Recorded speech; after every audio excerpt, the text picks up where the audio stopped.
We put in a number of metrics into CoverageBook reports, but only from really credible sources because we want you to have as much confidence as possible with your stakeholders.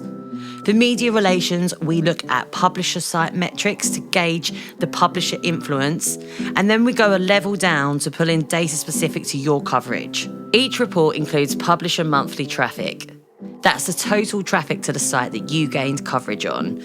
We use a reliable source called SimilarWeb for the traffic numbers, and we've done extensive research into different traffic sources, and we just find that SimilarWeb is the most accurate. We also look at how established and influential the publisher site is online. We do that through looking at the domain authority score, and we get that from Moz.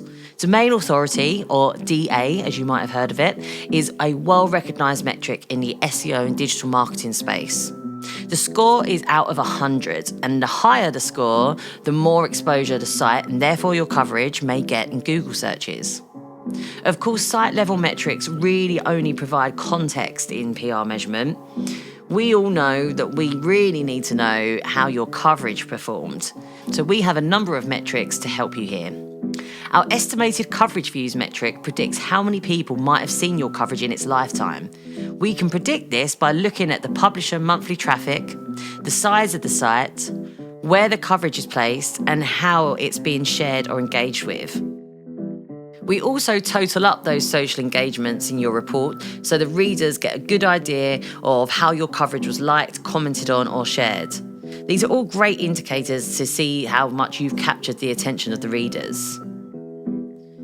Another good indicator to see how you've engaged readers is by looking at links in your coverage.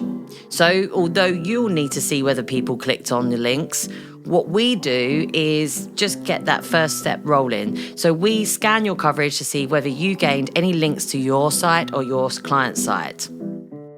Links in coverage is also a great indicator of SEO value too. So we really do recommend that you use this feature to count how many links you gained. Finally, if you secured a quote or a mention in your coverage, you can zoom into that part of the article in your report.